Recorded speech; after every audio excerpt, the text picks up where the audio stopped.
nosso tema, né, em projetos que trabalham com esse tema, e é sobre isso que ele vem falar aqui com a gente hoje. Cadu, muito obrigada por aceitar o convite de estar aqui com a gente hoje. Eu que agradeço estar aqui, bom poder compartilhar algumas coisas aqui com vocês. Eu acho que a principal dúvida de todo mundo em relação à artificial é: e aí, o que vai acontecer, né? Que caminho vai, para onde, o que vai ser o futuro disso? E assim, para começar, sempre que me chamam para falar alguma coisa, a primeira parte que eu gosto de enfatizar é: não tem jeito. A gente vai ter que encarar e se adaptar a isso no nosso dia a dia. E dá para o professor colocar isso de uma maneira mais legal, mais agradável, criativa principalmente, no desenvolvimento das suas aulas ali do dia a dia. E uma das coisas que a gente está vendo é o inverso, né? Às vezes os alunos, eles ficam usando a inteligência artificial para tentar pegar coisas prontas e tudo mais. Então acho que como professor a gente tem que tentar... Obrigado. A gente tem que tentar justamente fazer o inverso, né? Mostrar para eles que essa ferramenta ela pode fazer com que ele aprenda mais, de forma mais criativa e tudo mais. E aí, quando a gente... Todo mundo aqui é professor? Não? E eles já estão passando por um problema também na escola, já com inteligência artificial? Mais ou menos. Os alunos já estão tentando pegar as respostas prontas. Não, mas a gente passou por isso há um tempo atrás, né? Com a internet, onde tudo vinha pronto ali com a... Eles iam buscar na internet as respostas, né? Então, na verdade, a gente já passou por isso e a gente já venceu essa etapa, e agora com a inteligência artificial vai ser um pouco parecido. Então, o que sempre eu recomendo é: abre a inteligência artificial junto com eles, mostra ali para eles como é que aquilo dali funciona, mas principalmente não fazer eles pensarem mais, refletir mais. E uma das coisas muito legais que dá para você fazer é você chamar a inteligência artificial para ser meio que seu amigo, assim: olha, se você for meu... A gente faz muito trabalho em grupo, né? Então, se você for meu colega de trabalho aqui, o que você responderia para essa questão? E assim meio que você vai batendo bola com a inteligência artificial para ela ir trazendo várias coisas. Só que tem que ter um incentivo do professor em relação a isso. No nosso caso, na universidade, a gente está usando um pouco muito a nosso favor na parte de design, da gente poder criar junto. Então, a inteligência artificial passa a ser uma ferramenta para que a gente estimule todo mundo o tempo todo. Mas queria saber um pouco de vocês, assim, qual é o maior desafio que acontece, no caso de vocês, quando tem essa questão de inteligência artificial? É o aluno que quer a coisa pronta? O que acontece? Assim, a minha percepção que tem com relação à inteligência artificial, o problema que eu encontro muito é com relação à produção textual. Porque realmente a internet ela já dava acesso às respostas fáceis nos alunos. Você fazia uma pesquisa, facilmente se encontrava uma resposta ali numa pesquisa no Google. Só que antes da inteligência artificial, você podia solicitar para o aluno produzir um texto e você conseguia identificar que o texto foi de fato produzido pelo aluno. Hoje o aluno ele consegue entrar no Gemini, que é a inteligência artificial do Google, ou no ChatGPT, por exemplo, e pedir para produzir um texto sobre meio ambiente como se fosse uma criança do nono ano escrevendo. Então é assustador como a inteligência artificial pode produzir algo que falseie uma produção de fato feita por uma criança ou por um adolescente.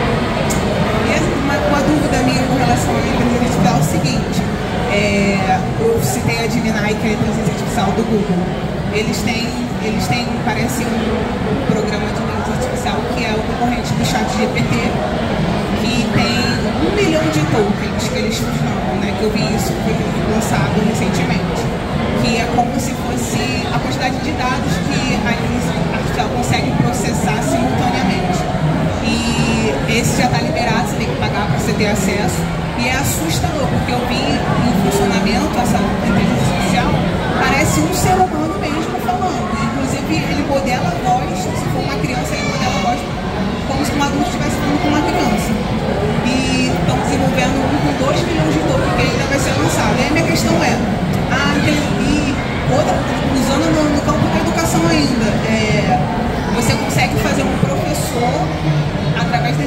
artificial, que ele consegue fazer uma coisa que muitos professores têm limitações, que é, no caso, a interdisciplinaridade, porque você pode falar assim, meu filho é bom em física, mas ele tem dificuldade em biologia. Tem como você explicar a biologia através da física, que ele já conhece? E a inteligência artificial consegue fazer isso, porque ela tem domínio de todos os campos do conhecimento. E aí, outro dia, a gente estava entrando numa discussão na sala de professores. Será que a inteligência artificial, como você até mencionou, quando mencionou, que ela já está dada, ela só vai evoluir pela frente. Ela vai ser um mecanismo que vai substituir o professor, uma ferramenta, e no futuro, talvez não tão breve, no futuro talvez um pouco distante, mas até porque a gente tem algumas limitações com relação à internet, hardware para algumas localidades. Aí a minha dúvida é, falei muito, a inteligência artificial vai substituir o professor? E como que a gente, como professor, consegue se proteger desses recursos que ela consegue falsear algo que é verdade? Porque não tem alguma ferramenta que a gente consegue analisar se aquilo foi produzido por uma IA, a gente consegue ver se aquilo foi de fato produzido por um aluno? Essa é a minha dúvida. Vai ser substituído o professor? Tem como a gente remediar esse produto produzido pelo IA? Desculpa, eu falei muito. Pode falar o quanto você quiser, não tem problema. Ótimas perguntas. Eu acho que não vai ser substituído o professor. Eu acho que, pelo contrário, o professor vai ganhar um papel cada vez mais relevante, porque ela não resolve tudo sozinha. Ela precisa de alguém para mediar. E tem a questão da sala de aula, né, da escuta do aluno, que a gente precisa ter. Então, a inteligência artificial ela pode trazer um ensino cada vez mais personalizado, mas a gente precisa também observar o aluno, olhar o aluno, o comportamento dele. Então, eu acho que o que vai mudar é o papel do professor, que na verdade já vem mudando ao longo do tempo. A gente está deixando de ser aquele professor que chega lá e fala, olha, eu mando e você obedece, e a gente está sendo cada vez mais um professor parceiro do aluno, né? E eu acho que isso vai aumentar cada vez mais. Então a gente vai sair desse papel de que eu sei tudo e vai para um papel de mediador e de facilitador, principalmente. Porque quem é professor sabe que a gente acaba sendo um pouco de tudo, né? A gente é professor, a gente é psicólogo, a gente é facilitador, a gente, né? Então a gente tem que entender o contexto de vida daquele aluno para poder aplicar essa inteligência artificial de maneira que realmente tenha algum efeito prático. Então eu acho que não, acho que pelo contrário, quem conseguir entender de que o papel do professor não é mais esse, de estar acima do aluno e sim do lado do aluno, eu acho que vai ser um professor que vai se desenvolver a beça.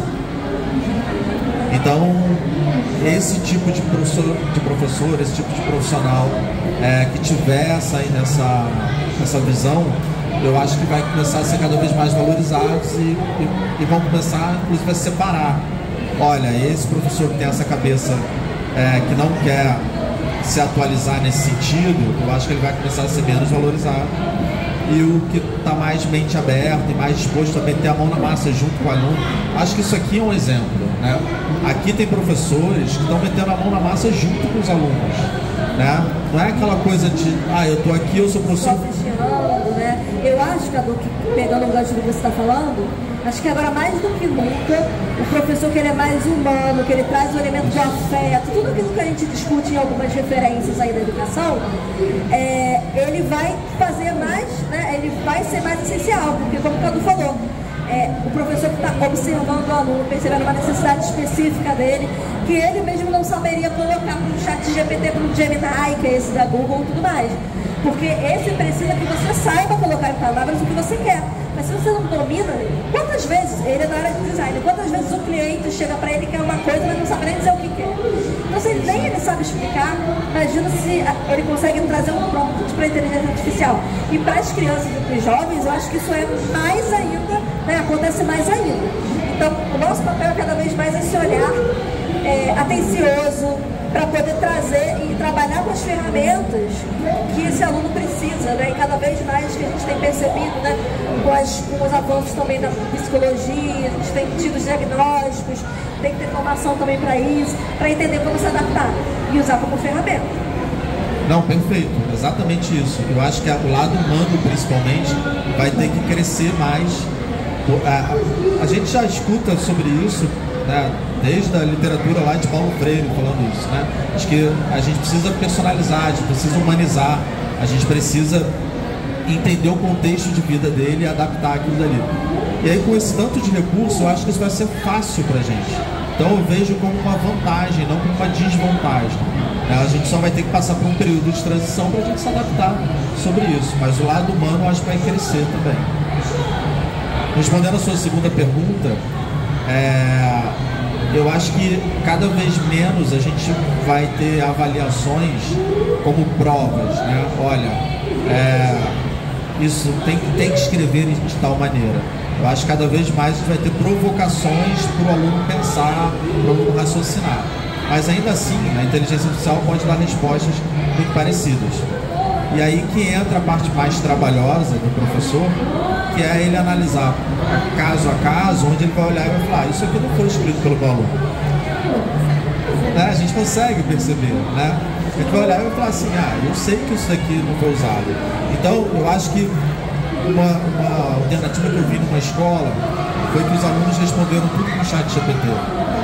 E aí o professor percebeu isso e ele falou assim, olha, então eu vou passar um segundo trabalho, vocês vão pegar as respostas de vocês e vocês vão arrumar uma maneira de me provar de que essa resposta está correta. Aí os alunos arregalaram o olho assim, aí ele falou, não foi vocês que responderam? Vocês não estudaram? Então aí ele fez toda uma dinâmica em sala, com ele mediano, para eles raciocinarem em cima das respostas que eles deram, que na verdade foi o ChatGPT que deu. Então, ele aprendeu, ele fez os alunos aprenderem com aquilo que eles trouxeram automático.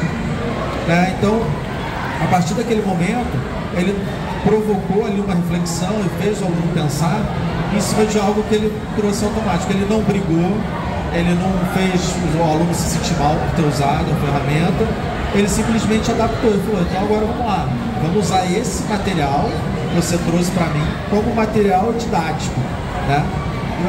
Eu achei isso genial, porque pegou limão e fez uma limonada. Né? Então acho que a gente precisa se adaptar nesse sentido, de o aluno sempre vai tentar burlar as regras, né? E aí como é que a gente observa isso? Só que, claro, isso vai dar um pouco mais de trabalho e a gente tem que estar disposto a essa adaptabilidade, né? A gente planejou aquela aula toda certinha e o aluno vem com esse resultado. Na hora você tem que mudar a aula, adaptar, criar uma coisa nova. Então, aquele estilo de formação que a gente tem, vou aprender isso e vou aplicar a minha aula assim durante 30 anos, na minha opinião, isso morreu. E aí talvez a galera pedagógica aqui vai brigar comigo, mas até o plano de ensino não tem mais como você seguir ele tão rígido. Você tem que ter uma certa flexibilidade, porque cada turma é uma turma. Se uma turma traz isso, né? Eu acho que cada vez mais. Claro que para ser professor a gente acaba sendo versátil e tendo que saber lidar com o inesperado, né? Porque tudo pode acontecer. Mas cada vez mais a gente tem que estar preparado para isso também. Você está com o plano de aula prontinho, chega lá, eles já sabem tudo aquilo, já consumiram em algum lugar, e aí? E aí como é que a gente inverte os papéis, inverte a lógica para trabalhar esse tema sobre outra perspectiva, né? E não simplesmente eliminando ou negando, né, que existe inteligência artificial que eles estão usando, que é o que muitos professores fazem hoje. A gente entende, né? A gente ainda está se adaptando, aprendendo. Então assusta quando eu vejo, peraí, que negócio é esse? Não sei nem se dá para trabalhar com isso, se é confiável, se não é, né? Eu acho que a capacitação é importante, né, para quebrar esse medo. E já nas licenciaturas, né, o professor já tem que ser formado entendendo isso. Então a gente tem que fazer um exercício de olhar para essas grades e talvez, como o professor Cabo falou, não precisa estar talvez escrito lá que vai ter inteligência artificial na grade, mas o professor lá que está formando os outros professores, trabalhar dinâmicas e trabalhos para mostrar essas possibilidades e já, né, preparar esse profissional para encontrar esse mundo que não vai ser só o giz e o quadro, embora muitas vezes ainda seja. São muitas realidades variadas, né, Cabo? Difíceis. É bem difícil, não é simples, mas eu acho que a gente tem que ficar atento a se manter atualizado nesse sentido. As próprias universidades, eu acho que vão ter que rever a velocidade com que elas atualizam os seus cursos, os seus planos pedagógicos e tudo mais. Não dá mais para a gente levar, por exemplo, 4 anos para atualizar um curso. A gente, inclusive, tem várias pesquisas que dizem que o que a gente está aprendendo hoje na faculdade, o aluno entrou hoje, a faculdade tem 4 anos, daqui a 4 anos ele não vai usar nada daquilo. Então, quando você tem um dado como esse, que é assustador, as faculdades elas vão ter que acelerar essa atualização. E isso vai ser um desafio para nós, que a gente tem um está acostumado, nós que eu digo, quem é 100% acadêmico, a gente está acostumado a um ritmo mais lento. Só que não vai ter mais esse tão lento assim. Vai ter que estar um pouco mais... E o que vai acontecer se o professor também não se atualiza, se as instituições não investem em formação, preparação para esse professor? Você vai chegar na sala de aula para ensinar uma coisa, o aluno vai falar assim, mas isso que você está me ensinando eu resolvo aqui em 5 minutos. Olha aqui, ó, e ele vai fazer na sua cara, na sua frente. Então a gente está chegando num momento onde não tem jeito, tem que se atualizar, senão o aluno vai trazer isso para você e aí vai descredibilizar até a instituição, de repente, o curso e tal.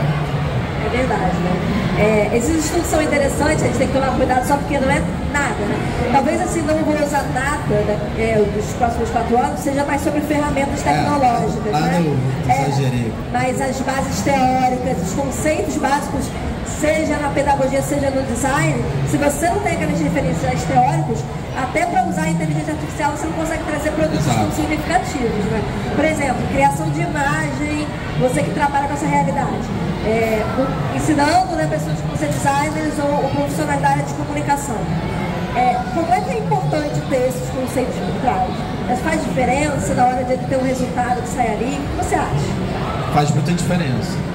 Aliás, quando você vai trabalhar com design de modo geral, publicidade, comunicação como um todo, você entender de artes visuais, você ter passado pelos movimentos artísticos, história da arte, né? Você saber quem foram os grandes pintores, os grandes escultores, tudo isso influencia na hora que você pensa no projeto, na hora que você fala, vou fazer alguma coisa aqui no estilo Salvador Dalí, no estilo futurista, estilo cubista, seja lá o que for. Você tem todas essas referências teóricas que ela está falando que são importantíssimas. Então, você imagina que hoje você tem inteligência artificial, mas se você não tem essa base teórica, você não sabe o que você pedir ali para ele. Então, acho que esse que é o grande ponto. Para você pedir lá para o ChatGPT, por exemplo, como você dá um comando para alguma coisa que você não sabe, você não entende nada. Então, acho que as bases, as grandes estruturas vão se manter e precisam se manter, as estruturas teóricas. Mas o aluno hoje, ele é muito mais imediatista. Então, a gente tem que forçar um pouco, mostrar para ele o seguinte, olha, isso é importante sim, você tem que aprender isso sim. Porque se você não aprender isso, você não vai saber pedir nada para o ChatGPT.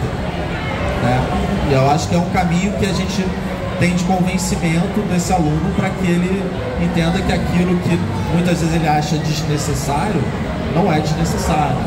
E quanto mais você precisa de algo específico, mais você precisa entender o que você quer, porque, exemplo, né, ela falou ali, se eu falar para o ChatGPT, me ajude a ensinar meu filho física a partir da biologia ou ao contrário, ele vai escolher um conteúdo X. Mas se você é professor, não vai poder pegar um conteúdo aleatório que o ChatGPT escolheu. Às vezes você precisa disso, mas para uma expressão específica, para um conteúdo específico, você tem que saber o que é. Até para ver se a entrega que ele te deu é aquilo ou não. Porque muitas vezes você te dá uma resposta e fala, não é isso aí. Aí você fala, ajuste, né? E inclua o conceito tal. Use uma abordagem assim, assim, assim. E para isso você tem que ter toda essa fundamentação teórica da educação também. Qual linha que você quer seguir? Né? Você está seguindo um construtivismo? Você está seguindo o quê? Porque você tem que saber onde você quer chegar e como você vai trabalhar. Né? Em que momento da educação? É uma educação formal? É não formal? Quanto tempo você tem para sala de aula para trabalhar com aqueles alunos? Né? Então, tudo isso são questões que é a sua formação sólida que vai contribuir para que você consiga usar aquilo como ferramenta. Ganha muito tempo, isso não tem dúvida, né? Eu já usei para criar um roteiro para fazer. Uma vez, né, eu comprei um dronezinho para trabalhar na educação, cria um roteiro didático para meninas de tal idade para usar o drone e tal. Ele vem ali, falei, beleza, isso é possível.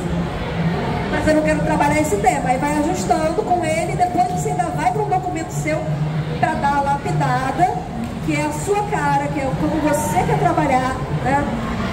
É isso, tá? E uma coisa que eu acho que é importantíssima a gente lembrar aqui, eu acho que todo mundo sabe, mas não custa lembrar, é que a inteligência artificial, ela também alucina. Então nem tudo que ela vai falar vai ser real. Eu já pedi para o ChatGPT listar para mim todas as obras de um autor e ele colocou 5 livros. Eu falei, ué, mas eu pensei que ele só tinha 2. E aí quando eu fui lá ver, de fato, ele inventou 3 ali, né? E se você lê, você fala, você jura que é do mesmo autor, que o tipo, né, é muito parecido. Então vocês têm sempre que validar essa informação. Enquanto você passa isso para o aluno, acho também importante, porque às vezes o aluno vem com aquilo pronto, com uma verdade. E aí, se estiver alucinado, ele acha a verdade absoluta, porque foi a inteligência artificial, imagina questionar a inteligência artificial, né? Mas é isso. Por quê? Porque ela trabalha essas inteligências artificiais generativas, né, a partir do que tem de dados na internet. Tem um monte de dado errado também. Será que ela consegue interpretar o que é certo e o que é errado? Ela talvez vai trabalhar com o que é mais relevante. Mas o que é o critério para considerar mais relevante? É o que é mais numeroso? Tem fake news aí que estão na rede que são super numerosas. Será que ela não vai catar isso e achar, já que muita gente fala isso, é uma verdade? Será que tem senso crítico, Cadu, na inteligência artificial? A inteligência artificial, o senso crítico ainda está muito duvidoso. Inclusive, várias questões racistas até já aconteceram com a inteligência artificial. Então, assim, a gente está no momento de que a gente tem que aprender muito ainda a como lidar com tudo ali, estudar bastante, porque senão ela traz reações assim que você fica, às vezes, um pouco apavorado. Mas eu acho que o ponto principal é a gente ensinar para o aluno que o senso crítico dele tem mais valor do que o da inteligência artificial. Porque ele está lá com a resposta na ponta da língua, porque ele usou o senso crítico dele, porque você fez uma dinâmica na sala de aula que fez essa provocação nele, ele raciocinou, ele experimentou, ele testou, aí ele resolve jogar ali na inteligência artificial para ver. E aí vem uma outra resposta. É incrível como ele ainda se coloca numa posição de eu estou errado. Ele acha que ele está errado. Então, eu acho que isso é um ponto super importante para os professores, de valorizar o raciocínio do aluno e não a inteligência artificial ser a palavra final de tudo. E eles estão começando a encarar como a palavra final de tudo. E isso eu acho que é um ponto bem sensível. Perigoso. Né? Perigoso. Perigosíssimo. Por quê? Como o Cadu falou aqui, ela alucina e ela, como repete padrões da sociedade também. E nesse contexto, vem o que a gente chama de vieses algorítmicos. Racismo algoritmo, sexismo algoritmo, que é o quê?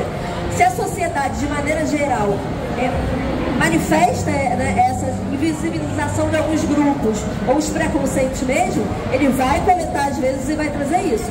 Então ele vai trazer mais resultados de livros ou do que for, criados por homens brancos do norte global. Por quê? Porque é assim que a sociedade está aí de conteúdo, e a gente está no movimento de tentar transformar isso e tem que tomar cuidado para não paralisar e acreditar sem esse ponto crítico. Outro professor entra. Beleza, ele trouxe um monte de coisas aqui, mas eu vou ter que dizer para ele, complemente essa lista com autores brasileiros, com autores negros, com mulheres, com indígenas. Quer dizer, você precisa provocar, porque ele vai trazer os resultados mais óbvios, geralmente, se você não disser o contrário.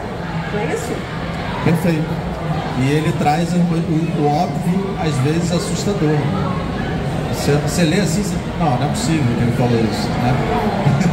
Então, imagina isso com um aluno, né, que talvez não tenha essa percepção, né, esse filtro como a gente tem. Né? Mas, aproveitando a sua pergunta, disso que a gente falou aqui, clareou ou bagunçou mais a sua cabeça? Deixou morrendo de medo mais ainda, né? Será que ajudou? Vai sair daqui e vai querer usar, ou é que se sair daqui vai...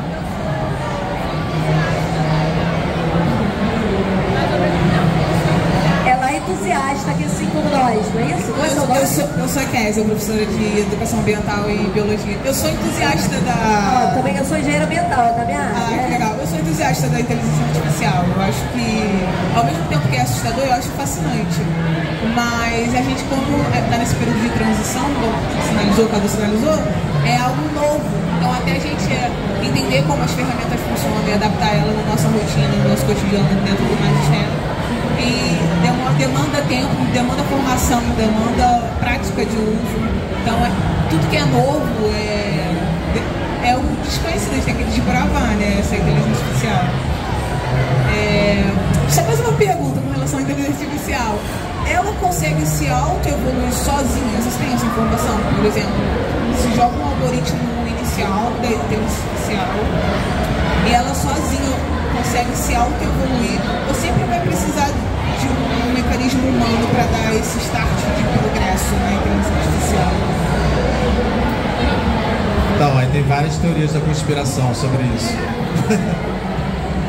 Começar pelos filmes, né? Eles já sabem, agora que acabar a humanidade, nós vamos dominar tudo. Tem várias teorias sobre isso. Em teoria, sim, mas existem vários recursos que, inclusive, as grandes empresas estão muito preocupadas com isso, de bloquear esse avanço sozinho, né? Então, todos os movimentos contra o avanço da inteligência artificial sempre foi com essa justificativa, com esse medo de, mas aí vai evoluir ao ponto de vai acontecer o quê? Mas aí, como a Viviane falou, eu acho que a gente também é muito influenciado pelos filmes. É o medo que botaram na nossa cabeça ali, né? Sei. Mas também a gente também fica um pouco assim, porque cada vez mais a gente deixa tudo na mão deles. É muito fácil entregar tudo para eles. Por exemplo, o Google, um monte de ferramenta de graça, eu aceito tudo. Não é nada, eu aceito tudo porque eu falo, eu quero facilitar a minha vida, que eu tenho que correr e tal. Mas a gente está entregando todos os nossos dados, a gente está dando tudo para eles ali. A gente não sabe até onde vai, porque está nessa jornada delas crescerem, né? Mas por enquanto não, pelo menos, né? Não, por enquanto não. Por enquanto não, e as empresas estão preocupadas com isso, com esse avanço. Mas, na verdade, a gente também tem que começar a prestar atenção em algumas coisas que acontecem. Por exemplo, o Instagram pode usar as nossas publicações para treinar a inteligência artificial da Meta. Mas você pode entrar lá e desabilitar isso, se você quiser. O Google, para quem tem Android, escuta tudo que a gente fala. Mas você pode ir lá e pode desabilitar isso. Então a gente também tem que começar a ter uma visão diferente de como é que a gente libera os nossos dados. Eu sou igual a Viviane, eu aceito tudo. Mas eu reconheço que, na verdade, isso é um pouco perigoso. Porque a gente está falando para eles o seguinte: você pode fazer o que você quiser com a minha vida, com a minha informação. E aqueles termos de uso que a gente nem lê, alguns deles diz que eles podem usar as nossas fotos por 10 anos. E a gente está dizendo ok. E a gente não está ganhando nada com isso, né? Então, ou seja, a gente está trabalhando para essas empresas. Então, acho que isso é outra coisa que vai avançar, acho que isso vai mudar. As pessoas vão ficar mais atentas, mais preocupadas. A Lei Geral de Proteção de Dados está começando a ganhar cada vez mais força, né? Então, acho que isso é um ponto que também vai mudar. É como o CPF que pede para você na farmácia, né? Antes eu não via ninguém falar nada. Hoje eu já vejo algumas pessoas falando assim: mas para que você quer meu CPF? As pessoas estão começando a questionar mais. De criar conscientização, para que as pessoas entendam que, como eu e ele, a gente aceita, mas a gente sabe o que está aceitando por trás. Então que as pessoas pelo menos questionem, pensem a respeito, né? Tem até um termo que tem usado agora de educação midiática, que vai um pouco para esse caminho, mais pensando no consumo da mídia, e eu acho que conversa muito com isso, no desenvolvimento desse senso crítico sobre o que a gente está consumindo, né? E agora acho que o contrário também, o que a gente está entregando para eles consumirem, porque a gente ainda não entende muito bem as consequências disso, né? E esse avanço só vai acontecer se a gente permitir. Por enquanto a gente está permitindo, que a gente está nesse momento de transição. Mas eu acredito que vai chegar um momento que a gente vai dar uma travada. Eu acredito que não vai poder ser um textão, vai ter que ser talvez coisas ilustradas. Já tem um movimento na área do direito que se chama Direito Aplicado ao Design, onde usa ícones, usa ilustrações para você representar alguns termos jurídicos que hoje são difíceis da gente entender. Então acho que está mudando, aos pouquinhos está mudando. E a gente como sociedade, vai começar a ficar mais atento sobre isso. Aos pouquinhos, eu acho que isso, as novas gerações, eu já percebo isso claramente. Assim. Que eles já se preocupam muito com o que eles estão consumindo ali, o que eles vão fazer. Estou falando isso por experiência até. Tenho um filho de 19 anos que ele já questiona várias coisas que eu não questionava sobre o uso de dados dele. Então acho que as coisas vão aos pouquinhos mudando. Não é questionando, pontuando, né? A própria LGPD, ela fala muito dos dados pessoais sensíveis. E aí eu acho que a gente vai começar a entrar num momento, que até na Europa já se discute muito isso, né? Mas eu acho que, o que é o dado sensível? Porque tudo bem, nome, CPF e tal, que pode me identificar. Mas será que essas expressões artísticas não seriam consideradas sensíveis de alguma maneira? Eu acho que a gente está passando por uma transição, né, da sociedade, e como em todas, a sociedade tem que pactuar o que aceita e o que não aceita, sob o ponto de vista ético, e a ética é nada mais, né, sobre isso, sobre o que a gente concorda ou não enquanto sociedade. E a verdade é que essa discussão está acontecendo ainda, muito lentamente, né? A gente não tem essa resposta. Não tem, e os governos estão procurando isso, né? Então a União Europeia, por exemplo, está muito preocupada com a regulamentação da inteligência artificial de alguma maneira. O Instagram já está colocando lá um íconezinho quando é feito uma imagem por inteligência artificial. Aqui no Brasil começou a se criar um movimento sobre isso, para como é que vai ser essa regulamentação. Os Estados Unidos já estão preocupados porque o TikTok começou a usar a inteligência artificial dele para viciar as crianças. Então, assim, está tendo todo o movimento, mas é tudo muito novo para todo mundo. É difícil da gente prever o que vai acontecer, mas o lado positivo disso é de que tem muita gente preocupada a nível mundial. Então, eu acho que não vai ficar tão solto como está hoje. Só que, claro, a tecnologia sempre traz coisas boas e ruins. A gente vai ter sempre um lado de várias coisas, como a gente vê um monte de fake news, vê um monte de golpe utilizando inteligência artificial. Então isso não tem jeito. É uma questão do avanço da tecnologia. Mas, por outro lado, vão ter uma série de benefícios. A medicina, por exemplo, tem uma série de benefícios. E agora o grande desafio é como que a gente bota a ordem nessa bagunça. Porque ainda está meio bagunçado. Desenvolvimento tecnológico e ciência sempre foi assim, né? A gente traz descobertas incríveis. Mas pensa aí na própria bomba atômica, né? Tem um filme lá. Foi criado com um potencial específico, né? Na verdade, a radioatividade foi descoberta lá por Marie Curie. Aliás, aproveito para convidar para a exposição Mulheres Incríveis, que está lá na frente, está muito lindo, logo na entrada aqui lateral desse armazém. Ela cria, ela desenvolve, eles descobrem aquilo na família Curie para aplicações na medicina. E a partir disso, né, você bota uma descoberta no mundo, ela está no mundo e a gente perde o controle. Mas se desenvolve uma bomba. E aí? A gente podia ter acabado com o mundo, se quiser. A verdade é essa. O que a gente teve que ver? Discussão ética, atuações no campo do direito internacional do que é aceitável e o que não é. Porque hoje a gente tem essas ferramentas nas mãos e podia acabar com todo mundo num apertar de botão. Então, não é isso? E isso é como ela falou, é assustador. Então, a inteligência artificial ela é genial por um lado e assustador por outro. Dá para você fazer coisas incríveis, mas também dá para fazer coisas desesperadas. Mas se a gente conseguir regulamentar isso o mais rápido possível, dá para trazer coisas impressionantes. Assim. Você que é da área ambiental, outro dia eu estava vendo o uso da inteligência artificial, você também é da área ambiental, da inteligência artificial em coisas para o agro de modo geral. Nossa, é impressionante. Você usa para muita coisa. O desperdício que a gente tem hoje de comida, o que você usa ali no plantio e tudo mais, é impressionante, aquilo é genial. Como é que vai mudar? Então, você imagina que a gente que está aqui na cidade, a gente vai ter que se adaptar a isso como professor, e o cara que está lá no campo, se ele também não se adaptar, ele vai acabar ficando para trás.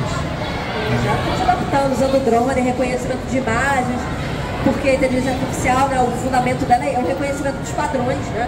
E esse reconhecimento dos padrões para as aplicações ambientais faz muito sentido, né? Entender os padrões, entender o que aquilo significa, disparar alertas ou acionar determinados, né, controles.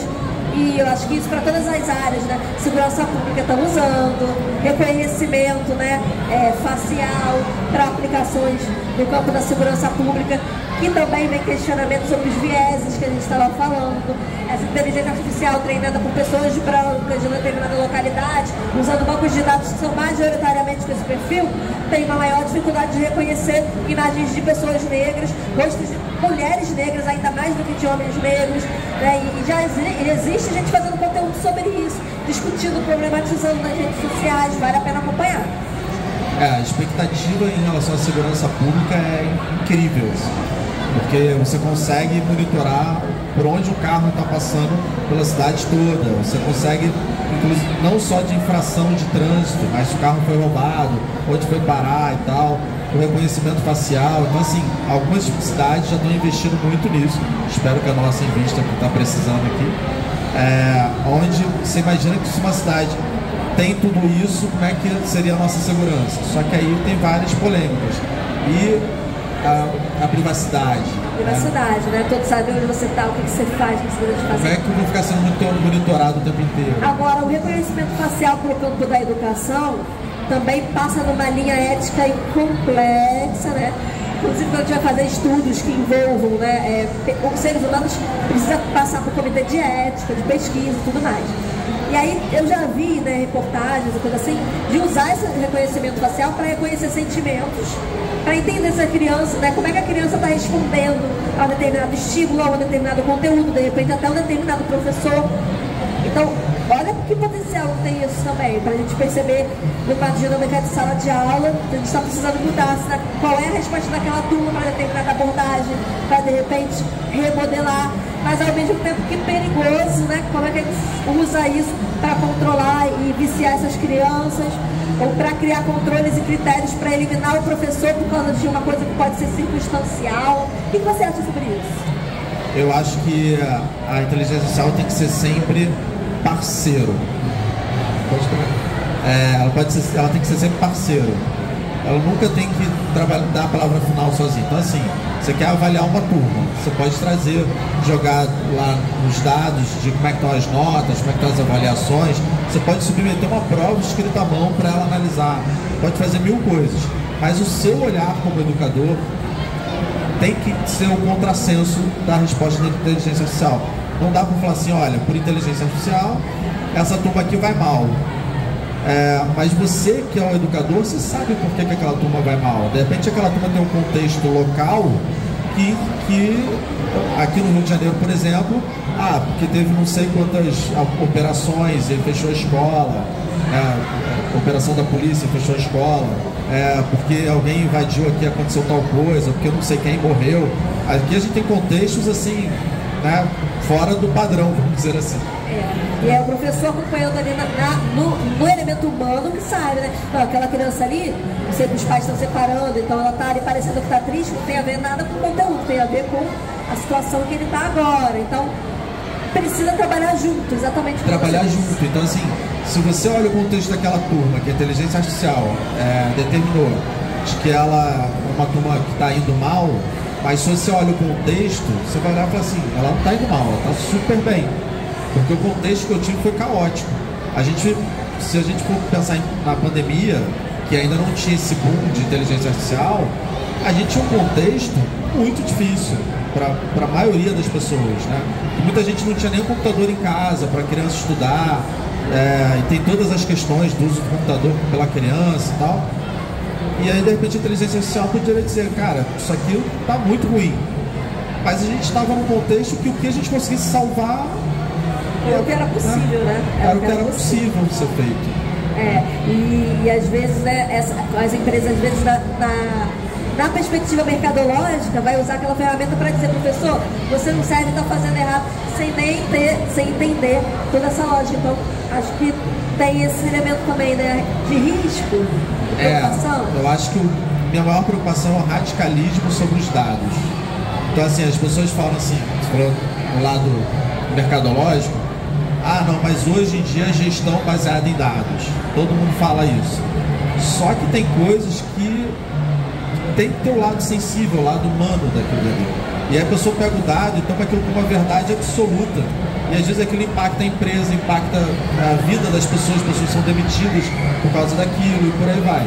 A gente está começando a ter esse problema, inclusive está virando um problema educacional, de certa forma, porque as empresas de recrutamento estão usando inteligência artificial. E aí você tem um profissional super qualificado, mas se ele não colocou a palavra-chave da forma correta ali naquela plataforma que ele está se candidatando, fica invisível. Ele fica invisível. Ele é nem cogitado, né? Então você...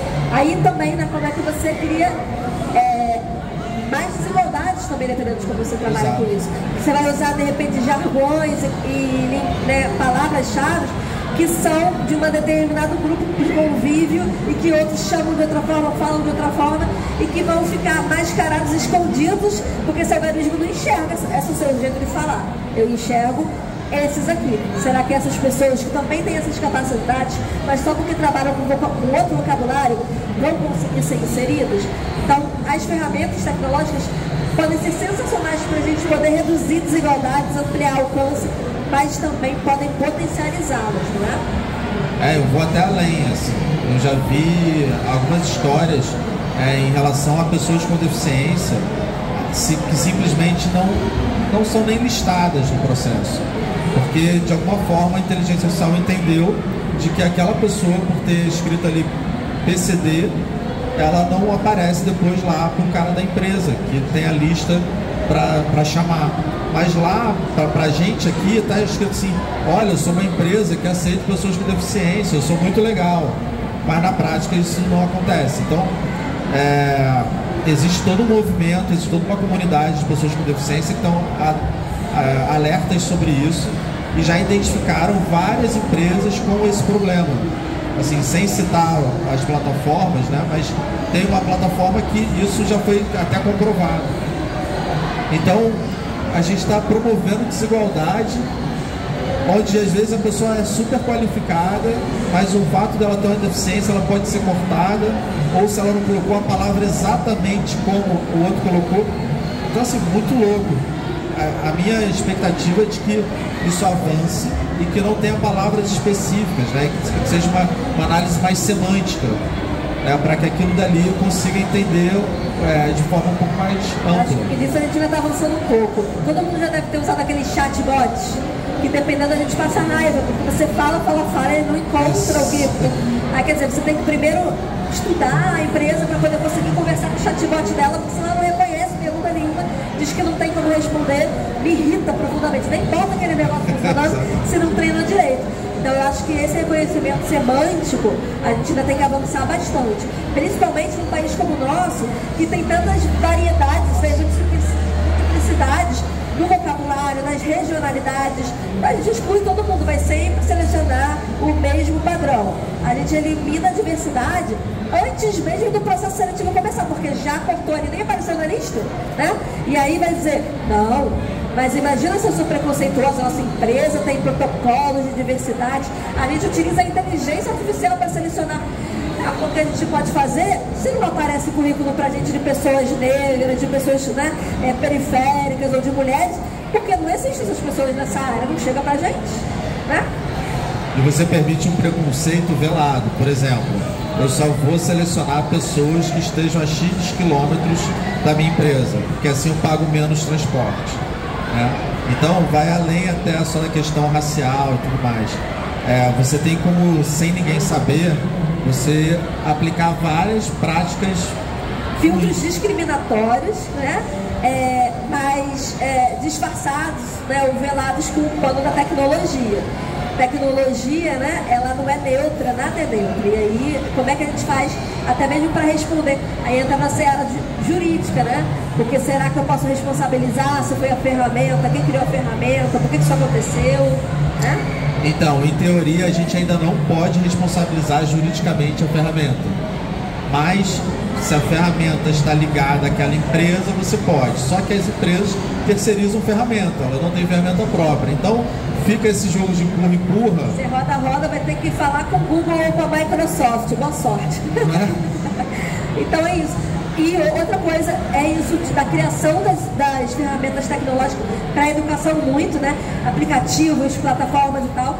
Mas o que ele faz? Ele, lógico, cria ali todo um front-end com uma finalidade, né, para alguém, uma aplicação, mas que o algoritmo de inteligência artificial que está sendo utilizado é de uma dessas big techs, que são caixas pretas, e ele não sabe, a gente não sabe exatamente como ele processa aquilo. A gente não sabe e acho que, de novo, né, a gente precisa trabalhar em parceria. É só mais uma ferramenta super avançada que pode poupar nosso tempo, pode ajudar os nossos alunos, mas a gente precisa ainda ter o lado humano. Então, assim, eu já vi professores falando assim, nossa, agora vai ser tudo mais fácil, a minha vida vai ser mais fácil. Eu não sei se vai ser mais fácil, a gente vai continuar tendo muito trabalho, porque a gente agora vai ter que mais ainda ter o lado humano da história, porque senão a gente vai cometer alguma injustiça com algum aluno. Então, assim, a profissão, né, professor, a gente sabe que dá trabalho. E aí, assim, o que vai dar menos trabalho? A gente criar uma prova, a gente vai ser mais fácil.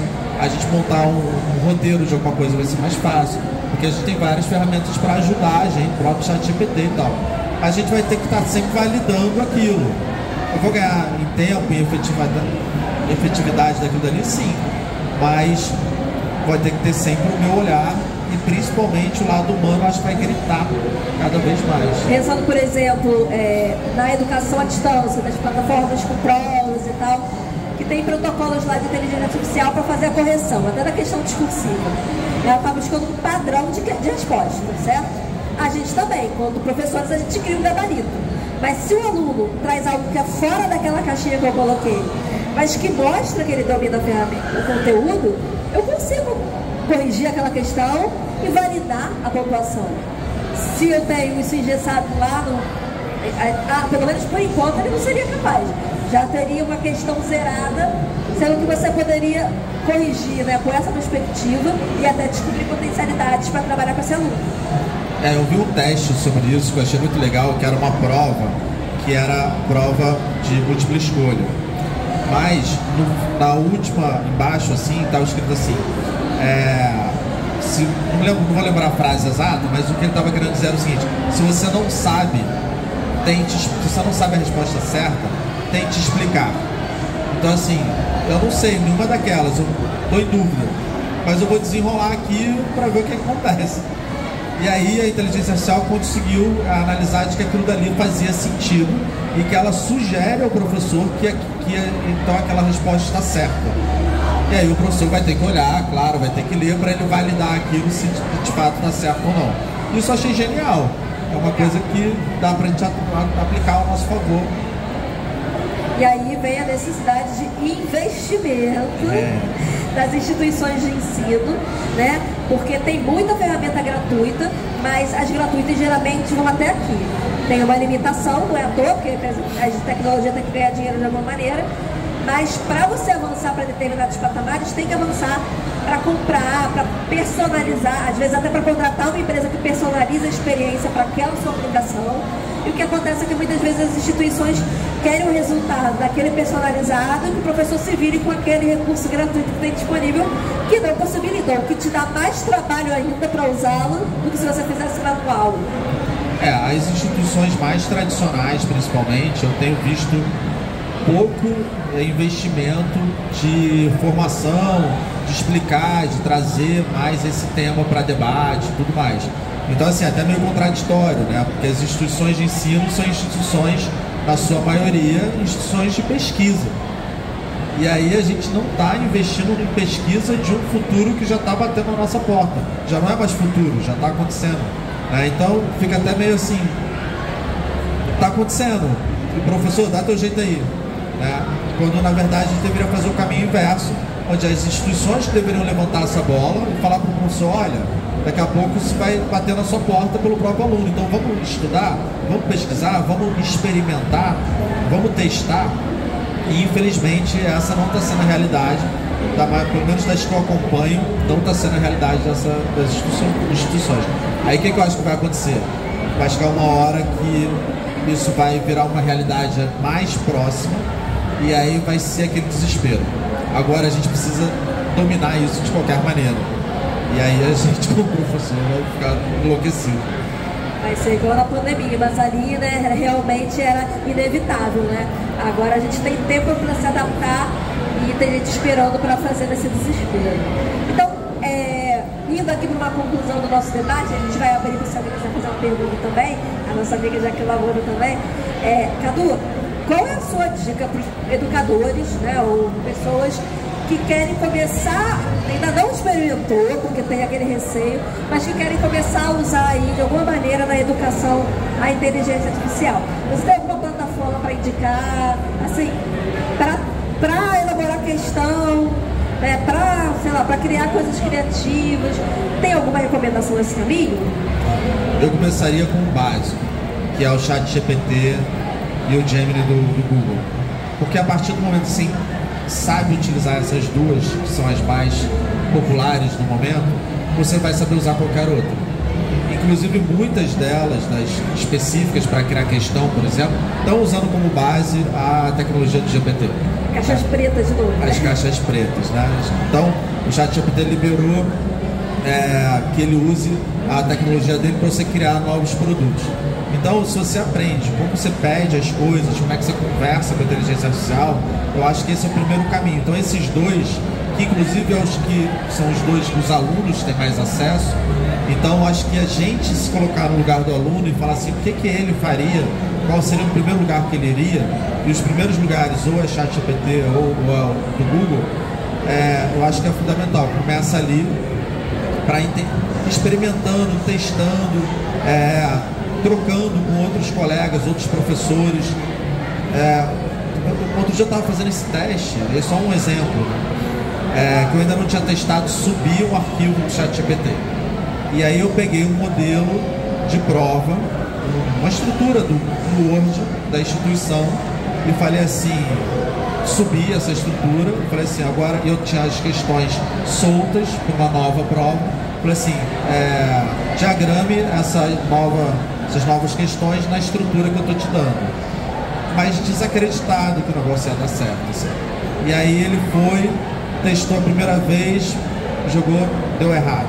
Aí eu mudei alguma coisa que eu não me lembro o que era, acho que eu não tinha usado a palavra diagramação, eu tinha falado montar, aí eu botei diagramação, aí ele foi, cuspiu lá o arquivo. Quando eu abri, estava nova prova, bonitinha, prontinha. Agora, Cadu, o professor que é da área de design, ele sabe que a palavra é diagramação, porque será que outro saberia?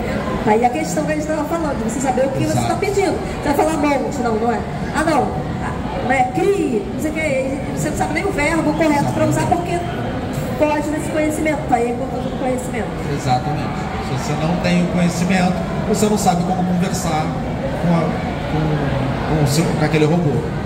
E aí você vai ficar na tentativa e erro, e aí às vezes você vai demorar tanto, que é melhor tu abrir o Word e diagramar lá do seu prova, como você fazia antigamente. Essa flexibilidade que nós, enquanto humanos, temos, que mesmo que você fale algo que às vezes nem está no repertório que deveria ser, mas você conhece aquela pessoa, você já sabe o que ele quis dizer, né? E que não seria compreensível ali, mas é isso, né? Cadu, obrigada. Aqui papo que a gente poderia ficar a tarde toda aqui, porque tem muito assunto, né? Cadu, se eles quiserem te encontrar para falar com você, nas redes, contato, quais seria? O que eu uso principal é o Instagram, @turma do Cadu. Turma do Cadu, @turma do Cadu, gostei. Que é o que eu uso para os meus alunos, onde eu publico os trabalhos deles. Inclusive, eu criei isso com a intenção de não colocar coisas minhas, mas sim colocar coisas dos meus alunos. Como é que as aulas funcionam e tudo mais. Então, quem quiser, a Turma do Cadu, chama lá, a gente bate um papo se quiser. Que legal, Cadu. Muito obrigada, pessoal. Se alguém quiser conversar com o Cadu aqui, ele está por aqui com a gente, né? Obrigada, Cadu, mais uma vez. Adorei o papo. E a gente está aqui pensando em possibilidade de trabalho juntos, né? Com certeza. Para avançar. Boa tarde, pessoal. Muito obrigada. Obrigado, gente.